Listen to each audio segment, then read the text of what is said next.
Hello dear friends, I'm Harshit Soni. Welcome to my YouTube channel Horror Stories. If you are new in my channel then please subscribe my channel and press the bell icon. Click on all so that you will get the upcoming video first. चलो सुनते हैं भूतिया डाक बांग्ला की कहानी। भूतनी का खूनी बदला। यह कहानी मैंने अपने गांव के ही एक बुजुर्ग जो कोलकाता में काम करते थे उनसे सुनी थी।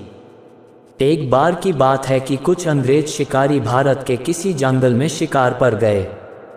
तो उस जंगल के बाहर एक डाक बंगला था, पर उसमें पहले से ही कोई बड़ा अंग्रेज अधिकारी ठहरा हुआ था। अस्तु इन अंग्रेज शिकारियों को जंगल के बीच बने एक पुराने डाक बंगले में रुकना पड़ा। इस डाका बंगले का रखवाला अपने परिवार के साथ रहता था और डाका बंगले में रुकने वाले लोगों की सेवा करता था। इस रखवाले के परिवार में उसकी बीवी तथा लगभग 14 या 15 साल की उसकी एकमात्र लड़की थी। एक शाम जब अंग्रेज शिकारी शिकार करके वापस डाक बंगले पर आए तो नहा धोकर पीने बैठ गए। पीने के बाद उन्हें इतनी चढ़ गई कि वे लोग पूरी तरह से बहक गए और उस रखवाले को गोली मारने के बाद उसकी बीवी तथा बच्ची को नोच डाले। इन पापियों को नशे में कुछ भी पता नहीं चला और नोचने के बाद उन दोनों को भी गोलियों से भून डाले और तीनों की लाश को डाक बंगले के पीछे दफना दिए। यह बात आई गई रह गई। अंग्रेजों ने फिर कुछ दिन के बाद वहां कैलाश नामक एक नया सेवक रख दिया। किसी को कुछ भी पता नहीं चला कि इस पुराने डाका बंगले का पुराना सेवक और उसका परिवार कहाँ चला गया। एक बार की बात है कि नया सेवक कैलाश रात को गेट बंद करके सोया हुआ था। तभी अचानक उसकी नींद खुल गई क्योंकि उसे लगा कि दरवाजे पर कोई रो रहा है। उसने एक हाथ में लाठी उठाया और दूसरे में चिराग और दरवाजे पर आकर हाँक लगाया, कौन है? इतनी रात गए कौन दरवाजे पर रो रहा है? उसने देखा कि एक किशोरी दरवाजे पर बैठी रो रही है।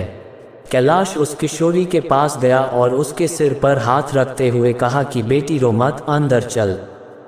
फिर उस किशोरी के अंदर आने पर कैलाश ने उससे पीने के लिए पानी आगे बढ़ाते हुए पूछा कि बेटी तुम कौन हो और इतनी रात को अकेले इस जंगल में क्यों भटक रही हो? कैलाश की इतनी बातें सुनते ही वह किशोरी और तेज फाफक पड़ी। कुछ समय तक तेज तेज रोने के बाद वह थोड़ा शांत हुई और कैलाश को बताई कि वह इस डाका बंगले के पहले सेवक की पुत्री है। फिर उसने यह भी बताया कि कैसे 4 या 5 अंग्रेज शिकारियों ने उसके पिता को मार डाला और उसके बाद उसके तथा उसकी मां की आबरू को नोच डाला। फिर कैसे उसकी मां तथा उसको भी गोलियों से भनने के बाद डाक बंगले के पीछे दफना दिया।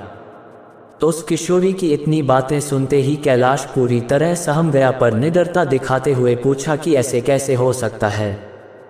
अगर तू मर गई है तो मेरे सामने कैसे बैठी है? कैलाश की यह बात सुनते ही वह लड़की अचानक गायब हो गई और कैलाश कुछ समझ पाए इससे पहले ही वह उस कमरे की दीवार पर उल्टी टहलती नजर आई। कैलाश यह नज़ारा देखकर पूरी तरह से सहम गया। फिर अचानक वह लड़की आकर कैलाश के सामने बैठते हुए बोली कि काका आप डरिए मत, मैं आपका कुछ भी बुरा नहीं करूंगी। धीरे धीरे कैलाश का डर जाता रहा और उसने अपने मस्तक पर आई पसीने की बूंदों को गमछे से पोंछ लिया। फिर उसी रात को उस लड़की ने वह जगह दिखाई जहां उन तीनों को दफनाया गया था। कैलाश ने कुदाल से खोदकर उन तीनों के अस्थिपंजर को निकाला। फिर कैलाश ने उस किशोरी से वादा किया कि वह उन अंग्रेज शिकारियों के खिलाफ कोर्ट जाएगा और किशोरी को इंसाफ दिलवा कर रहेगा। कैलाश की बातें सुनकर वह किशोरी रोते हुए बोली कि काका आपको कुछ नहीं करना है, बदला तो मैं लूँगी, बस आप मेरी थोड़ी सी मदद कर दें। फिर क्या? उस किशोरी के बताए अनुसार कैलाश ने बीमारी का बहाना बनाकर उस डाका बंगले की नौकरी छोड़ दी तथा उस किशोरी को किए वादे के अनुसार उस किशोरी के माता पिता की अस्थियों को जला दिया तथा उन दोनों के नाम पर पूजा पाठ भी करवाया। तो उन दोनों की मुक्ति हो गई, पर लड़की के कहे अनुसार कैलाश ने न लड़की के अस्थिपंजर को जलाया और न ही उसके क्रियाकर्म के लिए कोई अनुष्ठान पूजा पाठ ही किया, क्योंकि किशोरी ने कहा था कि अगर उसके लिए भी पूजा पाठ हो गई तो वह इस भूत योनि से मुक्त हो जाएगी और फिर उन दरिंदों से बदला नहीं ले पाएगी। समय बीतता गया और अब उस डाक बंगले में कोई नया सेवक आने को भी तैयार नहीं होता, क्योंकि कैलाश वहीं आसपास मंडराता रहता और नए आने वाले सेवक को भूत ही कहानी सुनाकर भगा देता। कभी कभी वह किशोरी भी अपनी भूत ही कारनामे से आने वाले नए सेवक को 9-2-11 कर देती। पर उस बंगले पर शिकारियों का आना कम नहीं हुआ। वे आते और खुद ही अपनी व्यवस्था करते, पर जो अब आता वह वापस नहीं जाता, क्योंकि उस डाक बंगले में ठहरने वाला हर अंग्रेज शिकारी उस लड़की का शिकार हो जाता। कभी कभी तो ऐसा होता कि वह लड़की किसी अंग्रेज शिकारी को अपने लटकों झटकों में फंसाकर उस डाक बंगले में लाती और रात को अपने असली रूप में आ जाती और डराकर उस अंग्रेज को मार डालती और उसका खून पी जाती। यह क्रम चलता रहा और उस डाक बंगले में मरने वाले अंग्रेज शिकारियों की मौत रहस्य ही बनी रही।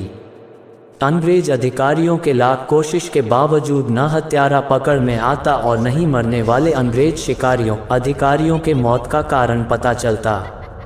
धीरे धीरे यह खबर आसपास के क्षेत्रों में अंग्रेज शिकारियों आदि में फैल गई कि पुराने डाक बंगले में ठहरने वाले हर शिकारी की रात तो होती है, पर वह दूसरे दिन का सूरज नहीं देख पाता। 2-3 और वर्ष बीते और अब वह डाक बंगला खंडहर हो गया, क्योंकि अब किसी में भी हिम्मत नहीं थी कि वहां ठहरे। आखिर किसको अपनी जान की परवाह नहीं होती। पर वह किशोरी भूतनी जो अब युवती बन गई थी, उसी डाक बंगले में रहकर अपने हत्यारों का इंतजार करती। दिन में उधर आने जाने वाले लोगों को उसका एहसास होता, क्योंकि वह बराबर रोती रहती पर किसी को दिखाई नहीं देती। एक बार की बात है कि वह युवा भूतनी उस जंगल में रह रहे एक युवा भूत तथा युवा भूतनी के संपर्क में आई। ये दोनों आदिवासी थे और जंगल में लकड़ी काटते समय किसी अंग्रेज शिकारी के शिकार बन गए थे। युवा भूतनी उन दोनों को लेकर शहर की ओर निकल गई। युवा भूतनी उन दोनों भूत भूतनी के साथ शहर में घूम घूम कर अपने हथियारों की तलाश करती रही। 2 या 3 दिन की मेहनत के बाद ही वह अपने हथियारों को पहचान ली। एक दिन वह शाम के समय खूबसूरत युवती बनकर उनमें से एक हत्यारे अंग्रेज शिकारी के घर पर गई। घर पर उस अंग्रेज के सिवा कोई नहीं था। फिर उसने खूब लटके झटके दिखाए और उस अंग्रेज को अपनी सुंदरता में फांस लिया। रूप लुभावन हो तो अच्छों को फंसते देर नहीं लगती। योजना के अनुसार वह दूसरे दिन भी उस अंग्रेज से मिली। फिर उसे पूरी तरह विश्वास में लेने के बाद एक दिन कही कि क्यों नहीं हम लोग शिकार पर चलें। अंग्रेज ने कहा कि अच्छी बात है, मेरे कुछ मित्र शिकारी हैं, उन्हें भी लेकर चलते हैं। फिर क्या था, उस युवती भूतनी ने उस अंग्रेज से कहा कि मेरी एक और सहेली है, वह भी बहुत ही खूबसूरत है और शिकार पर जाना पसंद करेगी। फिर दूसरे दिन उस युवती भूतनी ने अपने साथ आए हुए दूसरी युवा भूतनी से उस अंग्रेज शिकारी को मिलवाया। अब तो अंग्रेज पूरी तरह उस भूतनी के माया जाल रूप जाल में फंस चुका था। एक दिन सुबह सुबह वह अपने उन्हीं पुराने दोस्तों के साथ जंगल की ओर निकल पड़ा। दिन भर शिकार करते रहे और खूब मौज मस्ती भी। शाम होने को आई तो अंग्रेज शिकारियों ने कहा कि अब सूर्य ढलने लगा है, क्यों न हम लोग वापस शहर लौट चलें। अंग्रेज की बात सुनकर उस युवा भूतनी ने कहा कि ना, आज रात हम लोग यहीं ठहरकर जंगल का आनंद उठाते हैं। पर एक अंग्रेज शिकारी ने कहा कि हमने पहले से डाक बंगला तो बुक किया नहीं है, ठहरेंगे कहाँ। फिर क्या था, वह युवा भूतनी मुस्कुराए और बोली कि इसी जंगल में दूसरी ओर मेरे एक मित्र आदिवासी की कुटिया है, हम रात वहीं बिताएंगे और खूब मौज मस्ती करेंगे। तब हुआ यूं कि उस युवा भूतनी की योजना के अनुसार देखते ही देखते उसके मित्र युवा भूत ने एक मढ़ाई तैयार कर ली थी। उसमें ऐशो आराम की सारी चीजें भी ला दी थी।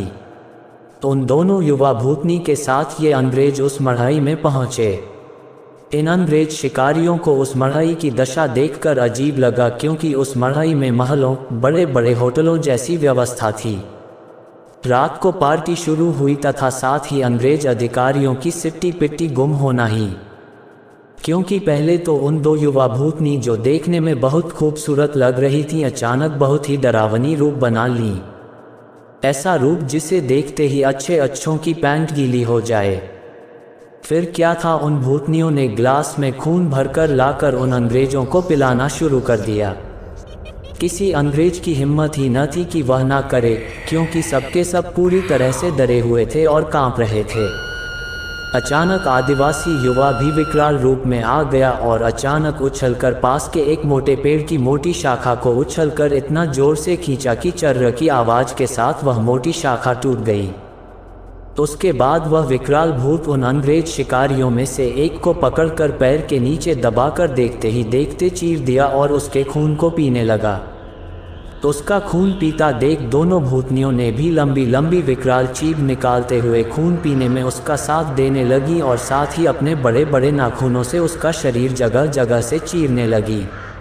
तो उस युवा भूतनी ने तो भयानक आवाज़ निकालते हुए दौड़कर एक दूसरे अंग्रेज शिकारी के पास पहुंची और उसकी आंखों में अपने विकराल भयावह भाले जैसे नखों को डालकर उसकी दोनों आंखों को निकालकर खा गई। इसके बाद उन तीनों भूत ने एक एक कर सभी अंग्रेज शिकारियों को मार डाला। दूसरे दिन उन अंग्रेजों की खोज में गए अंग्रेज अधिकारियों को उनकी ऐसी विभत्स लाशें मिली जो देखने में बहुत ही भयावह लग रही थीं। उनको ऐसे नोचा गया था कि लगता था कि यह किसी मनुष्य या जानवर का काम ही नहीं हो सकता। कैलाश को तो सब कुछ पता ही था, पर वह किसी को कुछ नहीं बताया। फिर एक दिन समय निकालकर गोपनीय रूप से कैलाश ने उस युवा भूतनी के कंकाल को भी जला दिया तथा उसकी मुक्ति के लिए एक पूजा करवा दी।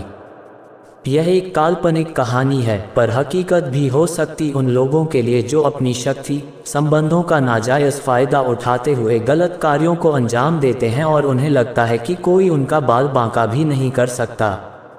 हमेशा वैसा ही कार्य करें जैसा आप दूसरों से अपने तथा अपनों के प्रति चाहते हैं। जय बजरंग बली।